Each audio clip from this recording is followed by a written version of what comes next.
Wah itu rasanya sedih banget.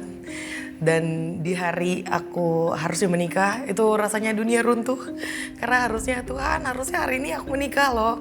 Harusnya hari ini Tuhan udah persatukan kita gitu kan. Salah satu tantangan terberat di dalam kehidupan rumah tangga kamu setelah menikah adalah harus kehilangan mama.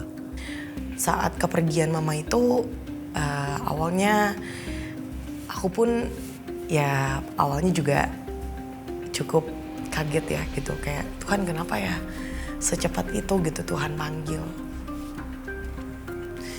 Aku sebelumnya takut untuk gimana caranya untuk melayani keluarga aku sendiri. Karena biasanya kan mamaku yang banyak berdoa. Begini rasanya dikecewakan manusia. Di situ aku juga di saat bersamaan sedang mulai mengandung. Itu rasanya sedih banget. Aku jangan pernah kita sampai berhenti untuk cari kasihnya Tuhan.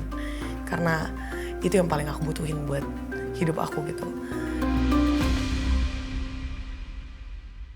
Sahabat Solusi, hari ini saya akan ngobrol dengan seseorang yang pernah dikecewakan oleh manusia. So, kita akan ngobrol bersama Kak Angelica Manopo. Halo Kak, thank you for coming ke Solusi, Kak Angel.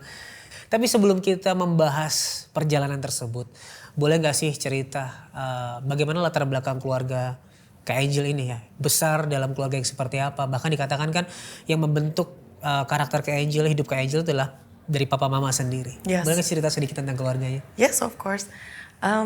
Kalau dari latar belakang keluarga ya, papaku bukan dari keluarga Kristen. Dia mengenal Kristen tapi dia tumbuh dan besar bukan di Indonesia kan. Dia bukan orang Indonesia. Dia Katolik gitu. Terus setelah kenal sama mamaku baru dia Kristen. Nah terus setelah berjalan dengan mamaku dia juga nggak terlalu dekat dengan Tuhan ya. Jadi kebanyakan mamaku yang lebih banyak bergereja sendiri gitu bersama dengan keluarganya. Terus ya papaku cuma ikut-ikutan aja gitu. Lebih ke kayak gitu sih. Terus begitupun juga dengan aku dan adik aku ya ikut-ikutan dari mamaku aja. Jadi tiap minggu kita gereja ikut dari mamaku. Nah, terus ke papaku ikut tuh biasanya cuma Natal, hari-hari besarnya aja sih. Gitu. Terus aku selalu punya kerinduan dari kecil supaya papaku tuh bisa ikutan bersama-sama setiap minggunya gitu. Tapi akhirnya Tuhan mewujudkan di saat aku sudah masuk ke bangku SMA dan menuju ke kuliah itu kalau nggak salah, baru dia punya panggilan bisa ke gereja tiap minggu. Itu benar-benar doa yang ternyata bertahun-tahun yang aku doakan akhirnya Tuhan jawab gitu. Itu di situ sih baru aku sadar ini tuh doa yang aku selalu aku panjatkan loh tiap minggu. Aku rindukan bertahun-tahun akhirnya Tuhan jawab gitu. Itu sih. Nah mamaku tuh tipikal orang yang memang dari dulu doanya luar biasa banget. Dia pendoa syafaat yang luar biasa. Dari aku kecil sampai di saat aku sempat lost. Ya namanya juga anak muda. Saat beberapa tahun yang lalu masih aku umur 20-an gitu. Saat aku sempat lost, aku mencari apa sih yang aku cari di dunia ini gitu. Aku mencari titik kosong dalam kehidupan aku gitu. Disitulah aku mencari, tapi mamaku terus berdoa. Di saat aku pulang malam, di situ aku menemukan mamaku terus berdoa buat aku. Nah di situ aku ngerasa kayaknya ada yang salah sama aku ya. Nah, cuman aku percaya itu adalah kuasa doa ya yang akhirnya bisa mengubah aku. Ya alright. Nah seberapa besar pengaruh papa mama lah ya, keluarga di dalam hidup Kak Angel ini? Wow, sungguh pengaruhnya luar biasa banget sih kalau buat aku. Karena kalau bukan karena papa mama aku nggak akan terbentuk seperti ini sih. Kalau bukan karena doanya dari orang tuaku, aku nggak akan bisa jadi pribadi yang seperti ini, sekuat ini, yang bisa tertanamkan luar biasa gitu. Karena aku percaya iman kita terbentuk dari kita saat kecil kan, dimana kita dibentuk dari keluarga kecil kita itu sendiri. Sekarang kita mau maju selangkah ya. ke bagaimana kamu pernah menghidupi karir di dunia entertainment. Nah, meskipun kita nggak bisa membedakan yang rohani dan sekuler karena yang sekuler pun adalah pelayanan kita. Tapi waktu itu apakah kamu menjalani karir dunia entertainment dan melayani juga di waktu yang sama? Ya ada sih Kak, ada. Cuma memang nggak mudah ya karena untuk melayani dan bekerja di dunia sekuler itu kan pasti akan ada tantangan yang luar biasa ya, apalagi dengan pergaulannya gitu. Akan ada banyak kalau dengan dunia sekuler itu akan ada yang namanya ditentukan oleh pergaulan juga gitu. Memangnya kehidupan waktu itu di dunia entertainment itu seberat apa tantangannya? Kalau menurut aku sih sebetulnya dibilang berat, aku yakin setiap orang punya titik beratnya masing-masing ya. Mungkin kalau dari aku pribadi dibilang berat, mungkin beratnya kalau buat aku pribadi beratnya mungkin ternyata Tuhan tempatkan aku bukan di tempat dunia entertainment. Makanya kenapa aku percaya setiap jalan hidup aku udah Tuhan yang pimpin sih, udah Tuhan yang tuntun gitu. Makanya makin kesini aku percaya sih kalau setiap ada pintu yang tertutup itu pasti udah jalannya Tuhan sih. Memang itu tantangan, memang itu rintangan, tapi aku percaya itu ada rencana Tuhan di balik itu semua. Ya, pada akhirnya kita bisa melihat bahwa rencana Tuhan adalah yang terbaik gitu ya. Nah, memutuskan untuk melayani Tuhan sepenuh waktu, sepenuh hati ya, sepenuh hidup itu sebelum menikah atau setelah menikah? Sebelum menikah ya. Sebelum menikah memang sudah terpanggil ke arah sana. Yes. Nah, bagaimana ketika kamu masuk ke dalam kehidupan rumah tangga? Pastinya nggak budaya Kak gitu, apalagi memulai kehidupan rumah tangga di waktu awal-awal COVID. Itu lagi awal-awal COVID itu kan lagi momen dimana semua orang lagi mungkin merasakan lagi susah, lagi momen nggak bisa dikendalikan dari segi ekonomi, pekerjaan segala macam gitu kan. Cuman puji Tuhan pimpin sih gitu. Bahkan di awal-awal pernikahan mungkin ada struggle-nya.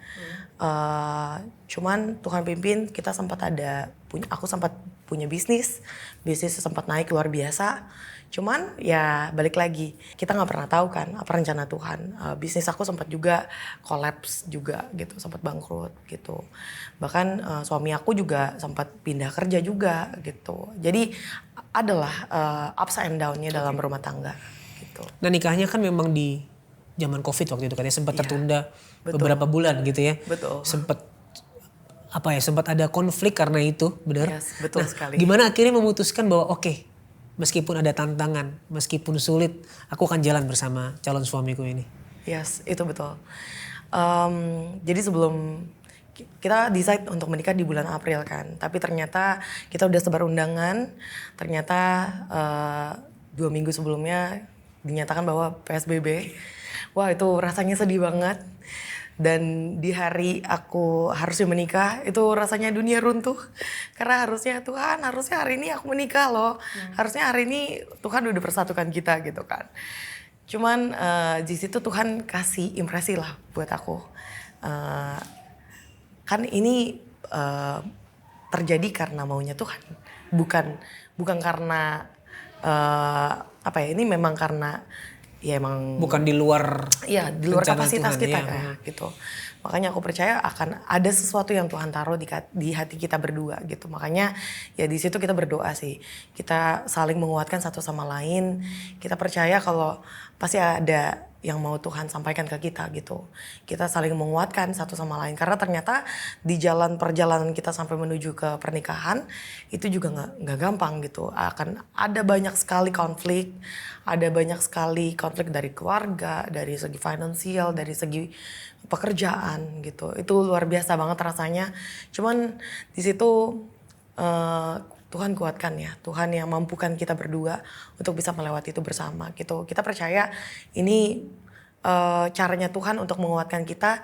Di awal aja Tuhan mampukan dan Tuhan bergandengan bersama kita untuk melewati awal pernikahan kita, apalagi nantinya setelah kita menikah. Tuhan juga yang mampukan kita gitu. Itu yang kita percaya sih. Oke. Waktu itu apa yang bikin kamu yakin bahwa ini adalah seseorang yang Tuhan kirim buat hidupku? Gitu. Kita berdoa terus sih Kak. Setiap hari, tiada putus-putusnya aku berdoa dan kita sama-sama berdoa. Aku setiap Senin Selasa setiap Senin Jumat kalau nggak salah atau Selasa Jumat Selasa Jumat aku selalu berdoa, selalu puasa menuju ke pernikahan, puasa sebelum nikah gitu kan. Terus habis itu doa apakah memang ini yang Tuhan kirimkan. Kalau memang dia, Tuhan tolong dekatkan. Kalau memang bukan dia, Tuhan tolong jauhkan gitu. Itu yang selalu aku doakan sampai hari hanya. Masih terus aku doakan sampai akhirnya pendeta yang memberkati kita berdua. Itu yang selalu kita doakan sih. Aku percaya kalau ada tantangannya, ada rintangannya dan Tuhan yang mampukan untuk selesaikan ya itu dari Tuhan sih. Salah satu tantangan terberat di dalam kehidupan rumah tangga kamu setelah menikah adalah harus kehilangan mama. Apalagi mama sosok yang begitu berperan penting dalam hidup kamu, yang terus menanamkan kebenaran firman Tuhan, iman di dalam hidupmu. Gimana kamu melewati itu semua? Awalnya gak gampang. Aduh. Boleh tisu? Awalnya pasti gak gampang ya Kak. Karena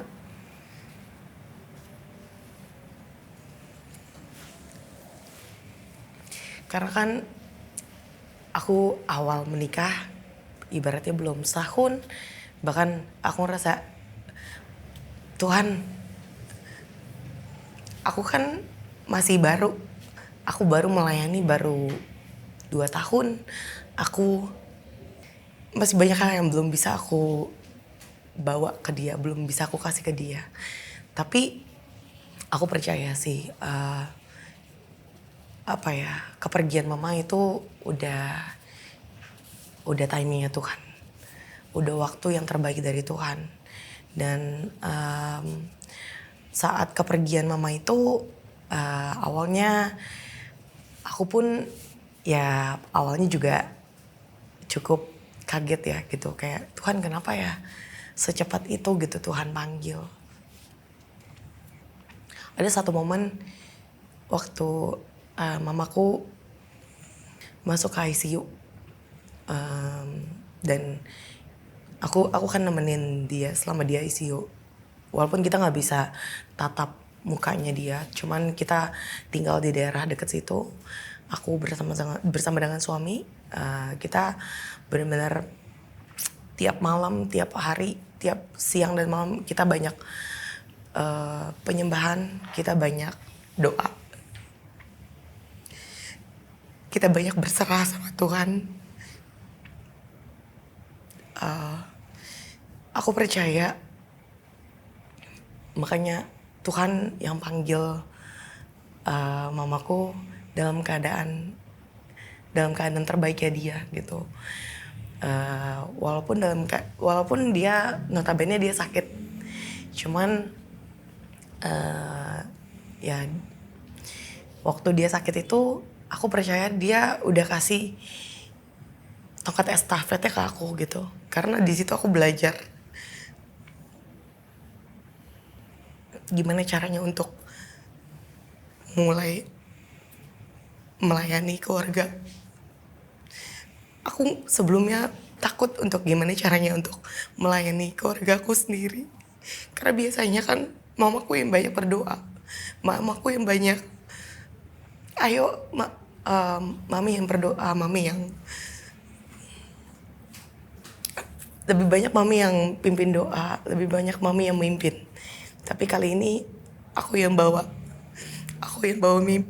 mimpin untuk papaku dan adik aku. untuk doain mami. Aku yang bawa mereka untuk lebih dekat sama Tuhan. Di situ sih aku percaya ini tongkat estafet yang Tuhan kasih dari mami untuk aku yang lanjutin. Yang kamu bilang di awal tadi menjadi tiang doa bagi keluarga juga ya salah satunya. Pada akhirnya apa yang bisa bikin kamu bisa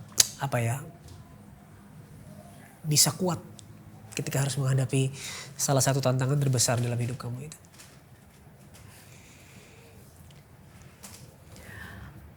Awalnya mungkin enggak ya Kak, tapi entah setelah mami pergi, setelah mami dikuburkan, di situ aku diberi kekuatan yang luar biasa sih. Itu Tuhan beri kekuatan aku. Yang satu hal yang aku ingat, aku cuma bisa bilang Tuhan Yesus baik. Aku cuma bisa bilang itu doang. Saat semua orang tanya gimana perasaannya, aku cuma bisa bilang Tuhan Yesus baik. Karena kepergian dia membuat aku tuh jadi ngerasa aku percaya ada maksud Tuhan. Aku cuma percaya itu doang. Wow. Oke. Thank you for sharing. Meskipun berat tapi terima kasih sudah berbagi. Oke, kita pindah ke pelayanan sekarang ya. Tadi cukup menarik ketika suami kamu bilang pelayanan itu ada suka dukanya. Kamu siap nggak untuk suka dukanya? Kamu berkata, aku siap. Tapi ternyata ada satu kejadian yang mungkin cukup mengecewakan dalam hidupmu ketika kamu melayani. Tentu karena manusia memang gak ada yang sempurna dan pasti mengecewakan. Sempat kecewa sama orang ya dalam pelayanan? Ya, pastinya ada. Karena namanya manusia kita gak pernah bisa tebak kan. Namanya melayani, pasti kita akan ketemu dengan banyak karakter. Dan ya puji Tuhan kita bisa bertemu dengan orang yang mungkin pernah mengecewakan kita dalam pelayanan. Tapi dengan itu kita bisa belajar juga bahwa ternyata Tuhan mempertemukan kita dengan orang tersebut untuk kita tuh bisa belajar. Begini rasanya dikecewakan manusia. Nah, di saat bersamaan pintu untuk melayaninya ditutup. Di situ aku juga di saat bersamaan sedang mulai mengandung. Itu rasanya sedih banget. Cuman satu hal yang aku percaya, aku punya pelayanan yang lebih besar lagi, yaitu aku sedang mengandung, aku melayani anak aku yang lebih yang Tuhan titipkan, yang lebih luar biasa lagi. Di situ di saat bersamaan aku ambil cuti pelayanan aja langsung gitu kan. Itu di tempat lama ya? Iya. Okay. Cuman di saat itulah aku percaya Tuhan bukakan pintu yang baru. Nah, setelah Tuhan bukakan pintu yang baru, di situ aku percaya ternyata yang Tuhan mau, yang ternyata Tuhan bukakan tuh ternyata lebih luas dan lebih besar lagi. Makanya aku nggak pernah ngerasa kecewa yang berlarut-larut sih. Mungkin dulu ada rasanya, kenapa ya kok kayak gini ya, kok dia seperti ini ya, kok bisa sih dia seperti ini. Tapi ya aku percaya itu ada lawatan Tuhan yang lain lah buat dia gitu. Kalau buat aku ini journey yang harus aku lewatin lah. Orang-orang yang dikecewakan oleh rekan-rekan di pelayanan suka akhirnya berhenti pelayanan atau bahkan berhenti ke gereja. Lebih parahnya, apa yang membuat kamu waktu itu tetap oke, aku mau tetap beribadah, aku mau tetap melayani Tuhan? Kalau dari aku sih, karena aku cuma lihat Tuhannya aja sih. Karena yang kita lihat kan Tuhannya aja ya Kak. Bukan karena jangan karena manusianya kita jadi berhenti cari Tuhannya lah. Karena kan yang kita butuhkan kasihnya Tuhan. Aku jangan pernah kita sampai berhenti untuk cari kasihnya Tuhan. Karena itu yang paling aku butuhin buat hidup aku gitu. Pada akhirnya kamu memutuskan memang ya aku kecewa, tapi oleh anugerah Tuhan dengan kekuatannya aku mau bangkit lagi, melayani lagi, seperti itu. Iya. Aku di situ aku mau melayani, mau jadi apapun gitu. Aku mau sekedar untuk duduk diam aja aku cukup dengerin apa kata Tuhan aja, itu menurut aku udah aku udah cukup senang gitu. Dengan aku mendampingi suami aku aja, aku udah cukup melayani dia kok gitu. Dengan aku merawat aku dengan anak aku cukup melayani Tuhan kok gitu. Jadi di situ aku kayak udah dengan apapun apa yang aku lakukan, aku percaya itu bentuk melayani Tuhan kok waktu itu. Nah terus makin berjalannya waktu kan, tapi ternyata Tuhan bawa aku ke tempat yang lain. Nah Tuhan bawa aku ke tempat yang lain, dan di situ aku berjuang lagi. Kita banyak berdoa, kita banyak banyak bergumul lah gitu untuk tempat yang baru gitu. Kita di situ aku ya berjuang lagi gitu di tempat yang baru dengan kesedihan yang lama, dengan kekecewaan kita yang lama, ya kita lupain semuanya sih. Kita berusaha untuk mengubur yang udah lama, karena kita percaya kekecewaan kita yang udah lama itu, kekecewaan kita yang udah kita pernah lewatin itu, kita jangan pernah kita bawa ke tempat yang baru sih. Oke. Berangkat dari kekecewaan yang kamu rasakan di pelayanan sebelumnya, apakah ada trauma untuk memulai di tempat yang baru ini? Mungkin lebih ke bukan trauma sih. Kita berusaha untuk mengubur sifat-sifat yang mungkin kurang baik di budaya yang lama. Okay. Ya, kita mencoba untuk kayak membangun budaya yang baru dengan karakter yang lebih baik. Karena ya kita percaya sih kalau misalnya kita mau bangun dengan karakter yang lebih baik lagi gitu, dengan lingkungan yang baru. Kita kan pastinya mau tumbuh di gereja yang sehat gitu. Karena aku percaya sih di gereja yang sehat pasti akan ada pertumbuhan yang baik kan. Oke, nah prinsip-prinsip apa yang pada akhirnya kalian terapkan di tempat yang baru ini untuk membangun budaya yang sehat? Contoh aja, konkretnya ya. Mungkin salah satunya ya kita mencoba untuk terus terang untuk satu sama lain ya. Mungkin gak ada lagi yang namanya mencoba untuk ngomong di belakang. Itu kan budaya-budaya mungkin ya bukan cuma di gereja ya. Dimanapun itu juga harus diperlakukan seperti itu ya. Terus tidak memaklumi kesalahan orang. Karena hal-hal tersebut yang mungkin kebanyakan dimaklumi, akhirnya malah jadi orang jadinya terbiasa untuk melakukan hal tersebut gitu. Hal-hal tersebut yang kita mencoba untuk kayak jangan seperti itu ya gitu. Karena ya kita harus bangun lingkungan yang sehat itu. Itu bagus ya, maksudnya selain mau terbuka satu dengan yang lain, juga terbuka untuk menerima teguran dan nasihat ya. Itu yang paling penting. Karena akan bertumbuh lewat itu. Tuhan pakai teguran dan nasihat untuk membentuk setiap kita. Betul. Ya. Betul. Alright. Ada yang berubah nggak sih dari cara pandangmu melihat pelayanan sekarang setelah kamu melewati kekecewaan, akhirnya bangkit kembali dan memulai pelayanan yang baru? Ada yang berubah nggak dari pola pikir kamu tentang pelayanan? Pastinya ada yang beda ya Kak. Dulu mungkin pelayanan aku cuma anggap ya melayani ya udah, mungkin seperti hari Minggu biasa aja. Cuman kan kalau sekarang melayani bukan sekedar melayani saja, bukan hari Minggu kita datang ke gereja terus melayani kemudian pulang, enggak.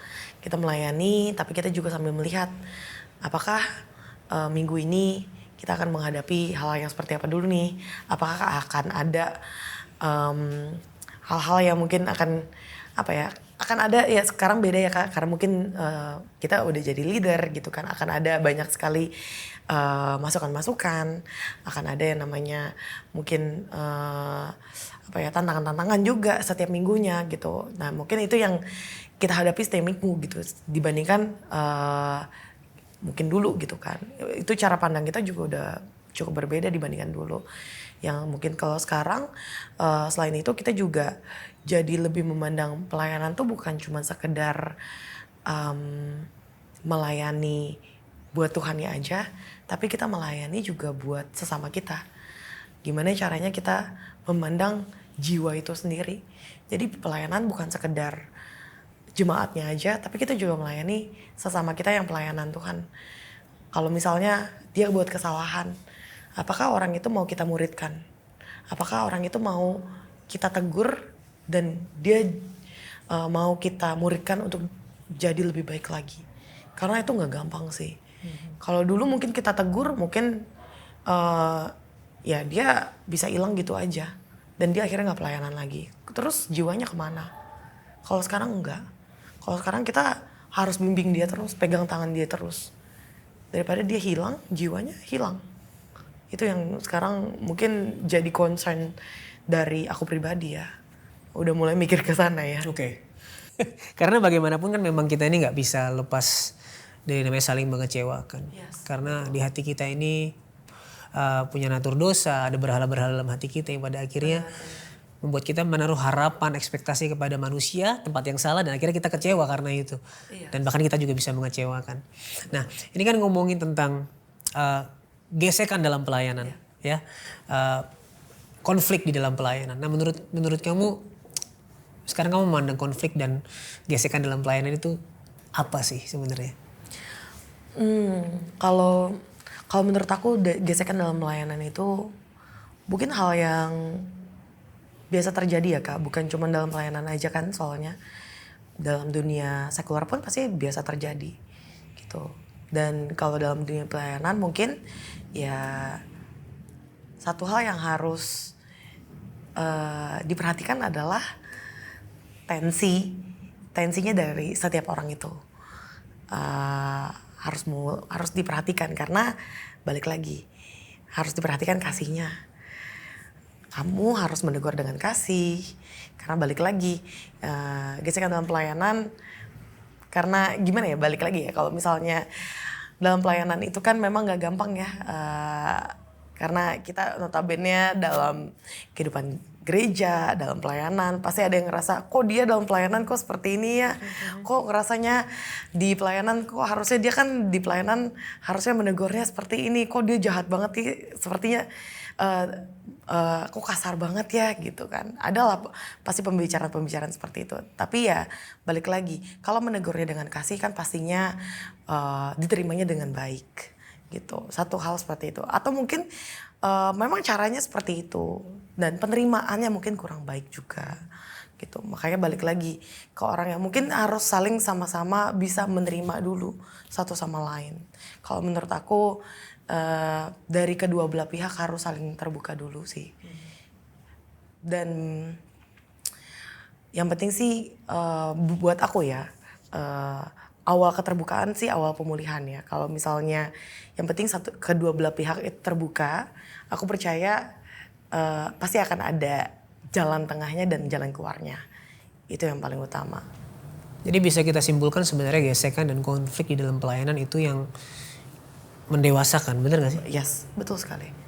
Betul sekali. Yaitu cara Tuhan, alat Tuhan, sarana Tuhan untuk membentuk kita semakin serupa Kristus. Yes, betul. Karena itu caranya Tuhan sih. Kadang kita gak pernah tahu, mungkin di pelayanan kita dibentuk Tuhan itu seperti apa. Jadi sebenarnya konflik dan gesekan itu tidak bisa dihindari dan tidak perlu dihindari. Yeah. Tapi kita hanya perlu tahu bagaimana memandang dan mencari solusi bagi konfliknya ya. Iya. Karena itulah cara Tuhan untuk membentuk kita dalam pelayanan khususnya. Betul. Alright. Nah, berbicara tentang cara Tuhan membentuk kita, termasuk cara Tuhan membentuk kita dalam mengampuni. Kalau kita tidak berkomunitas, kan tentu siapa yang mau kita ampuni gitu kan ya. Yeah. Nah, ketika kita bergesekan dengan orang di pelayanan, tentu kita belajar mengampuni. Ketika kamu dikecewakan di pelayanan yang lama, bagaimana akhirnya kamu bisa bebas dari rasa sakit hati dan bisa mengampuni mereka? Mungkin awalnya aku cara mengampuninya juga ya pastinya dengan meminta Tuhan ya, pertolongan Tuhan ya Kak. Karena kalau bukan karena Tuhan aku juga gak mungkin bisa gitu. Ya karena kasihnya yang luar biasa atas hidup aku, atas kesempatan Tuhan yang telah Tuhan berikan buat aku. Makanya aku bisa mengampuni, aku bisa mengucapkan syukur, bahkan bisa berdoa untuk orang yang mungkin mengecewakan aku gitu. Kalau bukan karena Tuhan nggak mungkin bisa sih. Aku bisa sampai kayak gini gitu. Dan bagaimana kamu melihat pentingnya pengampunan di dalam hidup orang Kristen? Karena kan kamu sudah pernah mengalami dikecewakan dan dimampukan untuk mengampuni. Menurut aku ya, Tuhan Yesus saja mampu mengampuni ya. Bahkan dia udah dia diperlakukan sedemikian rupa, dipukul, dihianati sama sahabatnya, sama murid-muridnya sendiri, orang terdekatnya sendiri. Bahkan dia sudah tahu lebih dulu, tapi dia tetap mengampuni kan. Ya, apa kabar kita? Ya kita manusia. Kita manusia ya, kita cuma manusia, kita juga harus bisa mengampuni. Kalau kita nggak bisa mengampuni, ya masa sih? Kita cuma manusia loh, kita cuma manusia yang gak ada apa-apanya. Terus kita nggak bisa mengampuni. Tapi memang aku tau nggak gampang sih, karena memang ya pasti berat di dalam hati itu, rasanya sesak banget kan ya. Pasti rasanya ada dalam hati kita tuh rasanya ada bertolak belakang dengan keinginan daging kita gitu pastinya kan. Nah, hal-hal tersebut yang mungkin kadang kita sebagai manusia pasti kayak nggak pengen.